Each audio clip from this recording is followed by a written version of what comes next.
गजाननं भूतगणादिसेवितं कपित्थजम्बूफलचारुभक्षणम् उमासुतं शोकविनाशकारकं नमामि विघ्नेश्वरपाद। कार्पण्यदोषोपहत स्वभाव प्रेक्ष्यामि त्वां धर्मसम्मूढचेता। यच्छ्रेयशान्निश्चितं ब्रूहि तन्मे शिष्यस्तेऽहं साधिमां त्वां प्रपन्नं। कविं पुराणमनुशासितार मनोरणीयान्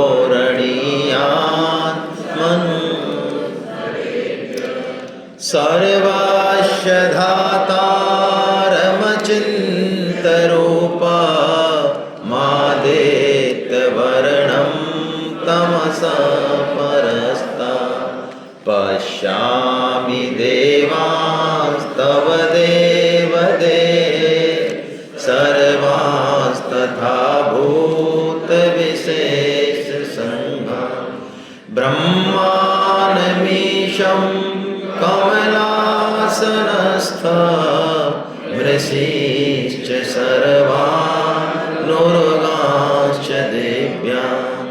अनेकबाहूदरवक्त्रनेत्रं पश्यामि त्वां सर्वतोऽनन्तरूपं। नान्तं न मध्यं न पुनस्तवादिं पश्यामि विश्वेश्वर। किरीटिनं च तेजोराशिं सर्वतो दीप्तिमत्तं। पश्यामि त्वां दुर्निरीक्षं समन्तात् दीप्तानलार्कद्युतिमप्रमेयं।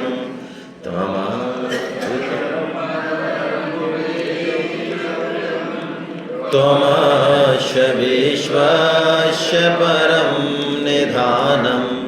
त्वमव्ययशाश्वतधर्मगोप्ता सनातनस्त्वं पुरुषो मतो मे। अनादिमध्यान्तमनन्तवीर्यमनन्तबाहु शशिसूर्यनेत्रं। पश्यामि त्वां दीप्तहुताशवक्त्रं स्वतेजसा विश्वमिदं तपन्तं। द्वावा पृथिव्यो हृदमन्तरं हि व्याप्तं त्वयैकेन दिशश्च सर्वा। दृष्ट्वाद्भुतं रूपमुग्रं तवेदं लोकत्रयं प्रव्यत्। अमीहि त्वां सुरसङ्घा विशन्ति केचिद्भीता प्राञ्जलयो गृह्णन्ति। स्वस्ति त्वयुक्त्वा महर्षि सिद्धसङ्घा स्तुवन्ति त्वां स्तुभिः पुष्कला। रुद्रादित्या वसवो ये च साध्या विश्वेश्विनो मरुतश्चोष्मपाश्च। गन्धर्वयक्षा सुरसिद्धसङ्घा वीक्षन्ते त्वां विस्मिताश्च। स्थाने ऋषिकेश तव प्रकीर्त्या जगत्प्रियस्यात्यनुरज्यते च। रक्षांसि भीतानि दिशो द्रवन्ति गरीयसे कस्माच्च तेन न मरेन्महात्मन् गरीयसे ब्रह्मणोऽप्याधिकर्त्रे अनन्तदेवेश जगन्निवास त्वमक्षरं सत्तत्परम् त्वमादिदेव पुरुषः पुराणस्त्वमस्य विश्वस्य परम् वेत्तासि वेद्यं च परं च धाम त्वया ततं विश्वमनन् वायुर्यमोऽग्निर्वरुणः शशाङ्क प्रजापतिस्त्वं प्रपितामहश्च नमो नमस्तेऽस्तु सहस्रकृत्वा पुनश्च भूयोऽपि नमो नमः न मे पुरस्तादथ पृष्ठतस्ते नमोऽस्तु ते सर्वत एव सर्व अनन्तवीर्यामितविक्रमस्त्वं सर्वं समाप्नोषि ततो इति मत्वा शिवं यदुक्तं हे कृष्ण हे यादव हे अजानता महिमानं तवेदं मया प्रमादात् प्रणयेन यच्चावहासार्थमसत्कृतोषि विहारशय्यासनभोजनेषु एकोऽथवाप्यच्युत तत्समक्षं तच्छामये त्वामहमप्रमेयम् पितासि लोकस्य चराचरस्य त्वमस्य पूज्यश्च गुरुर्गरीयः न त्वसमोऽस्त्याभ्यधिकः कुतोऽन्यो लोकत्रयेऽप्यप्रथमप्रभाव तस्मात् प्रणम्य प्रणिधाय कायं प्रसादये त्वामहमीशमीड्यम्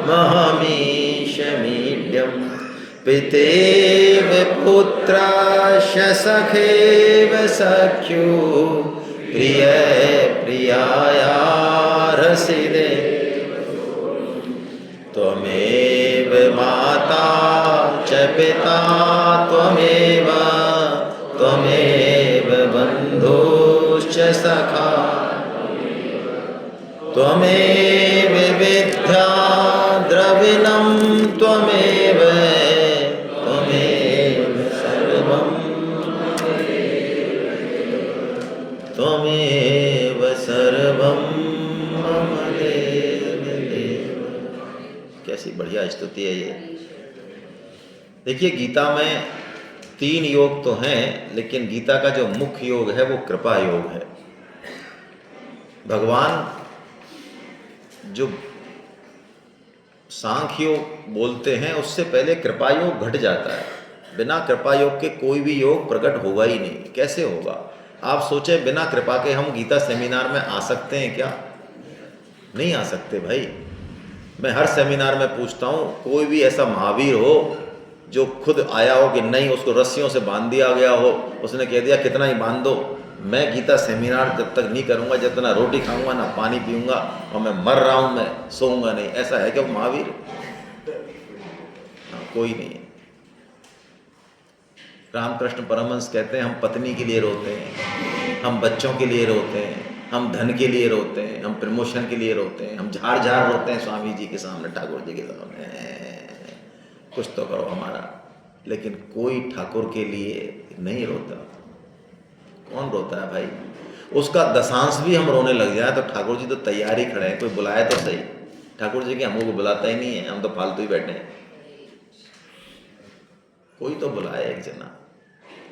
तो जिस दिन ये समझ में आ जाती है कि भगवान की कृपा से हमारा सारा काम हो रहा है, तो अपने आप हृदय में भगवान के प्रति धन्यवाद भाव आ जाता है, अहो भाव आ जाता है। कैसी भी परिस्थिति जीवन में आए, बुरी से बुरी, तब भी ये समझ में आ जाता है कि भगवान की कृपा बहुत अद्भुत है हमारे ऊपर, बहुत विशेष है, बहुत विशेष है। स्वामी जी तो कहते हैं आपको सास बहुत बुरी मिली, आपको बहू बहुत बुरी मिली जो अपमान कर रही है, तो भगवान की विशेष कृपा हो रही है। ठाकुर जी आपके अकाउंट को क्लियर कर रहे हैं। जो अगले जन्मों में पता नहीं खां भुगतते, ठाकुर जी 2-4-5 साल में आपके सारे पापों का क्षय कर रहे हैं।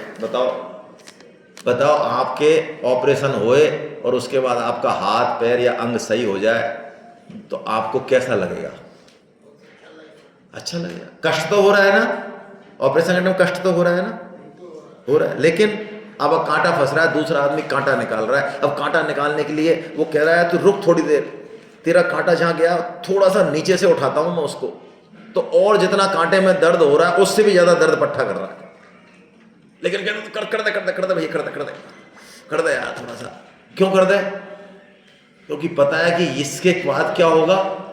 तो जो गीता का साधक है उसकी जब कोई अपमान करता है घर में, बाहर, रिश्तेदारी में, तो वो अंदर से तो कहता है बढ़िया है, कलेश कट रहा है, बहुत अच्छा, ठाकुर जी खुद ही साफ कर रहे हैं मैदान, हमसे तो हो नहीं रहा, क्या बढ़िया बात है। ये कृपा योग का अनुभव है भाई। यही बात कह रहे हैं भगवान यहाँ पे। देखो कितनी बढ़िया बात भगवान ने यहाँ पे कही। अर्जुन से कहा तू कुछ मत कर, तू तो युद्ध कर, रिजल्ट भी मुझे पता है क्या होने वाला है। और रिजल्ट क्या समझ रहा है? तूने ये आकाश थाम रखा है क्या? तू ये पृथ्वी को घुमाता है क्या? तू ये सूर्य चंद्रमा बनाता है क्या? तू कर रहा है सारा काम? अच्छा तू कर रहा है, ये इन सबके बेस पे कर रहा है या इनके बिना भी कर लेगा? हेलो, बिना पृथ्वी के भी हमारा काम चली जाएगा, बिना सूरज के भी, आकाश नहीं हो तब भी हम जी लेंगे शायद, और हवा की तो हमको कोई जरूरत है ही नहीं। तो ये सब काम हम कर रहे हैं। हेलो, तो ये सब काम जो कर रहा है उसको भी तो थोड़ा देखें, धन्यवाद दें, जिसके दम पे थोड़ा बहुत 0.11% काम हम कर रहे हैं, छोटा मोटा। 99 पॉइंट तो वो कर रहा है और ठेकेदार बन रहे हम। बताओ, भगवान कह रहे निमित्त मात्रम भव सव्यसाचिन। अरे अर्जुन, तू केवल निमित्त मात्र बन जा। क्यों बन जा? मैं तो नहीं बनूं। अरे तू है ही निमित्त मात्र। काका देख तो सही तेरे पास सामान क्या है। तू तो यश लूट ले मेरी कृपा के कारण, तेरे को मैं थानेदार बना रहा हूं। वैसे ही अर्जुन ने युद्ध जिताया महाभारत का, अर्जुन ही है सबसे बड़ा योद्धा। अर्जुन नहीं होता तो युद्ध नहीं होता। अरे तू नहीं होगा तो युद्ध नहीं होगा। देख तेरे को दिखाऊं फ्यूचर, ये सब विकेट उड़ गए देखिए तेरे बिना भी। मय्येव हयते निहता पूर्वमेवा। ओहो, मय्येव हयते निहता पूर्वमेवा, मैं इन सबको पहले ही खत्म कर चुका हूं। बस यही हमारे जिंदगी का पूरा स्क्रिप्ट है। इस स्क्रिप्ट को ऐसे ही जीना है। जैसे कोई रामलीला में पार्ट लेने गए ना, तो रोएंगे भी, उछलेंगे भी, कूदेंगे भी। ऐसे ही जिंदगी का स्क्रिप्ट जीते हैं संत। बड़े बड़े विकेट गिरते हैं, परिवारजन गिरते हैं, तूफान आते हैं, लेकिन अंदर से उनको पता है ये स्क्रिप्ट चल रही है, संभालने वाले ठाकुर जी हैं। ऐसा विश्वास होता है अंदर से। ये बात है। भगवान कह रहे हैं अर्जुन क्षमा मांग रहे हैं भगवान से, प्रभु क्षमा करो, हमने तो आपको पता नहीं क्या क्या कह दिया है ना अकेले में। क्योंकि सखाओं में क्या होता है, सखाओं में जो है सख्य प्रेम भाई बहुत अलग प्रेम है ना। कोई मिठाई भी आ रही है तो कहते तू सब खा जाएगा क्या है, छोड़ मेरे, थोड़ा मेरे छोड़। बगल में बैठे, तू ही बैठेगा क्या इस सोफे पे, तेरी खाते में क्या, कभी तो पीछे भी तो बैठ, हम बैठेंगे सोफे पे। तो अर्जुन ने कहा कि हमने पता नहीं क्या क्या कर दिया होगा आपके सखा भाव में, हम आपसे क्षमा मांगते हैं। अब भगवान एक ऐसी बात बता रहे जिससे हम भी भगवान की इस कृपा को अनुभव कर सकते हैं। कृपा को जिस दिन हम अनुभव करना सीख गए, बस हो गया काम उस दिन। उसके बाद कृपा योग के बाद कोई सा भी योग नहीं है, ना भक्ति योग है, ना ज्ञान योग है, ना कर्म, कोई योग नहीं है, कोई योग नहीं है। हम माता पिता के रूप में, है ना, सास ससुर के रूप में, सबके रूप में भगवान को अनुभव करने लग गए और देखने लग गए, तो बस हो गया काम। तो भगवान उसका तरीका बता रहे हैं कि उस कृपा को तू कैसे अनुभव करे। ये साधन पंचक दे रहे हैं। साधन मतलब जो हमको करना है, समझ तो लिया। करना क्या है जिससे कि वो चीज़ जो समझी हमने उसका अनुभव हो जाए, उसको बोलते साधन। तो यह 5 साधन पंचक बोलते हैं। स्वामी जी कहते हैं पूरी गीता आ गई इसमें। ये 5 साधनों में गीता में जो तत्व बताया 700 श्लोकों में, एक भी तत्व ऐसा बचा नहीं जो नहीं आया, वो सब आ गया। आइए देखते हैं श्लोक को। मत कर्म कृन मत परमो मद भक्त संग वर्जित निर्वैर सर्वभूतेषु यस्य मामेति पांडव। मत कर्म कृत, तू मेरे लिए कर्म करने वाला हो जा। जब तक हम अपने आसपास, अपने परिवेश में, अपने रिश्तों में, अपने परिवार में, जगत में भगवान का अनुभव नहीं करेंगे, तब तक हम भगवान के लिए काम कैसे करेंगे। हम देश के लिए काम कर रहे हैं, इट्स ओके, लेकिन देश के रूप में भगवान ही है। हम परिवार के लिए कमा रहे हैं, इट्स ओके, लेकिन परिवार के रूप में भगवान ही आए हैं। मत कर्म कृत मतलब हमारा हर कर्म भगवान के लिए हो जाए, क्योंकि ये जगत भगवत स्वरूप है ही। मत परमो यानी हमारे जीवन का सर्वोच्च उद्देश्य, परमो का मतलब है परम उद्देश्य भगवान हो जाए। जैसा कि कल एक भाई साहब बैठे थे और उन्होंने जिज्ञासा के बारे में जिज्ञासा की कह के माइक लिया, लेकिन हमें लगा कि उनको तो इधर बैठना चाहिए था, क्योंकि माइक जब हाथ में आ जाता है तो मैंने उनसे यही पूछा जो उन्होंने सजेशन दिया। मैं आपका सजेशन कोई काम का नहीं है हमारे दिमाग से, तो है ना, युद्ध को इवेंट कहने के लिए जो आप कह रहे हो, ये क्या है? ये है युद्ध का सामना करो। हमारा पूरा इतिहास युद्धों से भरा पड़ा है, कैसे भागोगे युद्ध से? इवेंट कह रहे हो उसको। सारे संजीवनी पढ़ी है क्या आपने? नहीं पढ़ी, नहीं पढ़ी नहीं। उम्र कितनी हो गई? उम्र तो हो ही गई। टाइम नहीं मिला? हाँ, टाइम नहीं मिला। तो मत परमों का क्या मतलब है?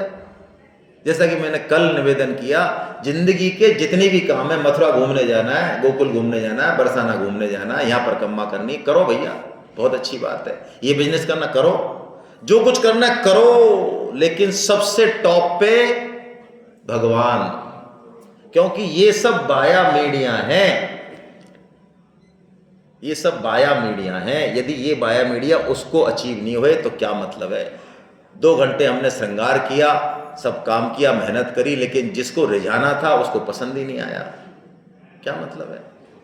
क्या फायदा रहा उसका? 2 घंटे खराब किए, लेकिन जिसको हमको प्रसन्न करना था, जिसको दिखाना था, उसने कह दिया ये बिल्कुल रिजेक्टेड मामला, हटाओ इसको, बेकार है, ये साड़ी बेकार, ये श्रृंगार बेकार, हमको पसंद नहीं है। क्या फायदा रहा फिर? खराब गए ना 2 घंटे। तो हम जब परिवार का पालन कर रहे हैं, बिजनेस कर रहे हैं, नौकरी कर रहे हैं, ये सब हम कर क्यों रहे हैं? आखिर कर इसलिए रहे जिससे कि हम उसको प्रसन्न कर सके। तो मत परमों का मतलब है हमारी दृष्टि अब फोकस नंबर 1 ये हो जाए जिंदगी में। ये नहीं कि यहां से गए और वही 2 दूनी 4 और 4 दूनी 8। मैंने कल भी निवेदन किया, भगवान साधन से नहीं मिलते, भगवान संकल्प से मिलते हैं। किससे मिलते हैं? संकल्प से मिलते हैं। संकल्प से सिद्धि होगी, साधन से नहीं होगी, नहीं होगी, नहीं होगी। साधन करते करते जन्म बीत जा, नहीं होगी, नहीं होगी, नहीं होगी। संकल्प से मिल जाएगी, लेकिन साधन छोटा सा होगा, संकल्प दृढ़ होगा, मिल जाएगा। ये मत परमो वही है, मद भक्ता। भगवान कह रहे हैं तू मेरा भक्त हो जा।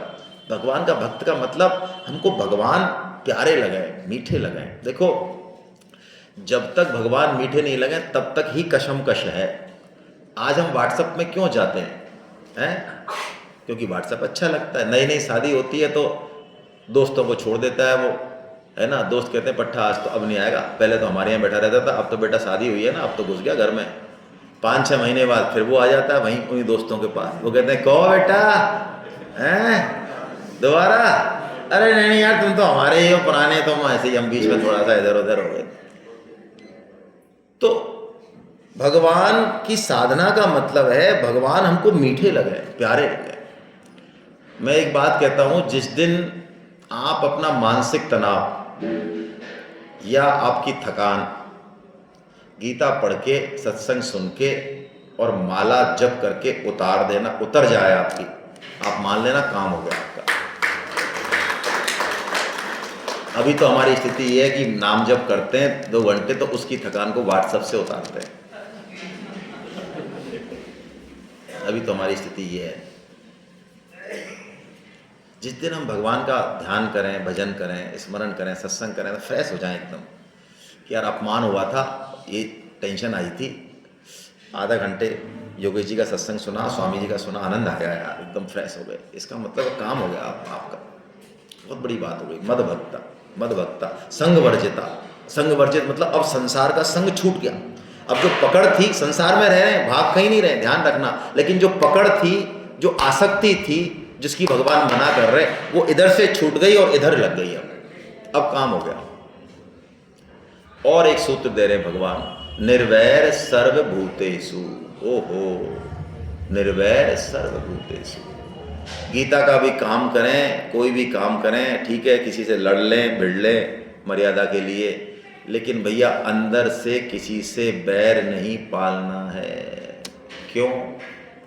क्योंकि सब भगवान के ही। मंथरा के रूप में कौन है? एक व्यक्ति मिलेगा, साहब मैं मंथरा का सबसे बड़ा भगत हूं। अब आप हंसोगे, हाँ हंसोगे सब। वो कहते हैं बताओ, आप सबको भी होना चाहिए, ऋषि मुनियों को भी मंथरा का भगत होना चाहिए। फालतू इधर उधर की बात करते रहते हो तुम। कैकेयी श्री राम को इतना प्रेम करती हैं, इतना प्रेम करती हैं, उनकी युवावस्था तक। कौशल्या के पास उनके मुश्किल से घंटे 2 घंटे निकलते हैं। आप वाल्मीकि रामायण पढ़ लेना। वो नहाते हैं, धोते हैं, सब काम कौशल्या क्या करते हैं, खाती हैं दोनों टाइम कौशल, मतलब कैकेयी उनका सारा काम करती है। कैकेयी कहते ही हैं, कौशल्या ने कहा कैकेयी राम तो तेरा है, तेरा है राम, तूने ऐसे वरदान मांगे। वो कैकेयी की बुद्धि मंथरा के अलावा कोई फेर सकता था?